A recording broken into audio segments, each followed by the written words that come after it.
Bismillahirrahmanirrahim. Assalamualaikum warahmatullahi wabarakatuh. Perkenalkan, saya Yunita Kurnia Amalia dari kelas 2A Teknik Komputer dan Jaringan. Di video ini saya akan memaparkan mind map tentang switch yang telah saya buat. Jadi seperti yang kita ketahui bahwa switch itu merupakan sebuah komponen jaringan komputer yang berfungsi untuk menghubungkan beberapa perangkat komputer supaya bisa melakukan pertukaran paket, baik itu menerima, memproses, serta meneruskan data menuju perangkat lainnya. Nah, di sini ada tipe switch. Adapun tipe switch antara lain ATM switch. Jadi ATM switch itu adalah asynchronous transfer mode. Merupakan mode transfer yang tersusun dalam bentuk sel-sel. Kemudian ada ISDN switch. ISDN switch itu Integrated Service Digital Network.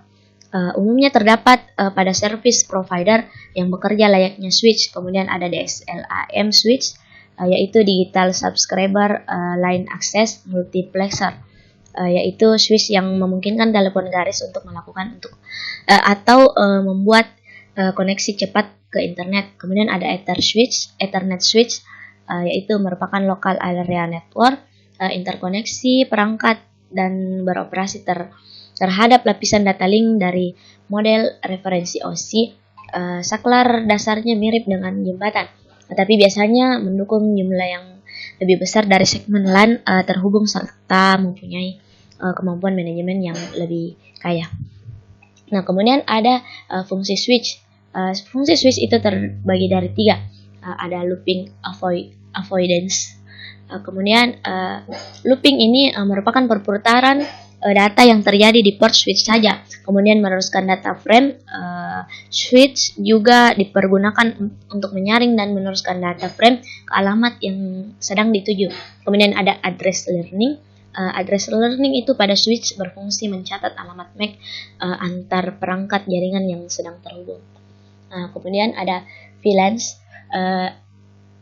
VLANs ini sebuah protokol yang memungkinkan pembuatan beberapa jaringan dalam satu segmen jaringan yang sama.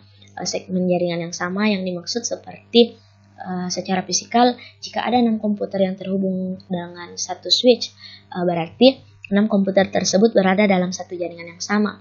VLAN itu biasa juga disebut koneksi logis dengan serupa perangkat.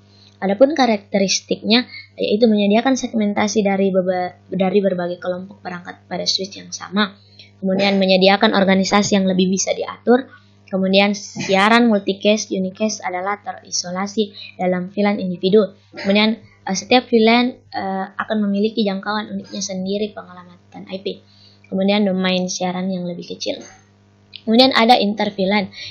VLAN digunakan untuk mensegmentasi jaringan layer 2 yang diaktifkan karena berbagai alasan. Terlepas dari alasannya, host di satu VLAN tidak dapat berkomunikasi dengan host VLAN lain kecuali ada router atau switch layer 3 untuk menyediakan layanan perutean.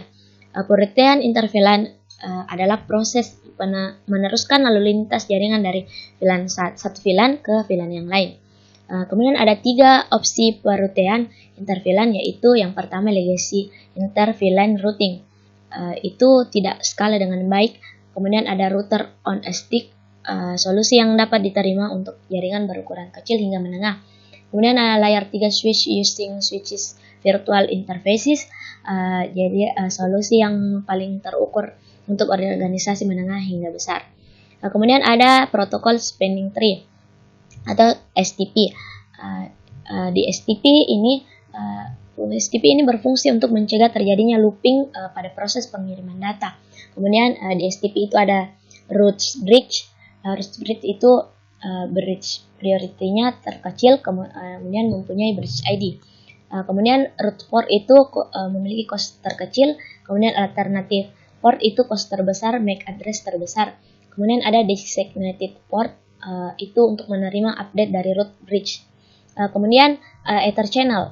The Ether channel ini memungkinkan untuk menggabungkan jumlah tautan fisik antara switch untuk meningkatkan kecepatan keseluruhan switch ke switch untuk berkomunikasi. Adapun konsepnya yang pertama interface port channel antar ujung port switch itu harus sama. Kemudian jalur fisik pada jaringan switch menjadi hanya satu jalur secara logik. Kemudian kemampuan maksimal switch Cisco jalur yang bisa digabung maksimal 8 jalur.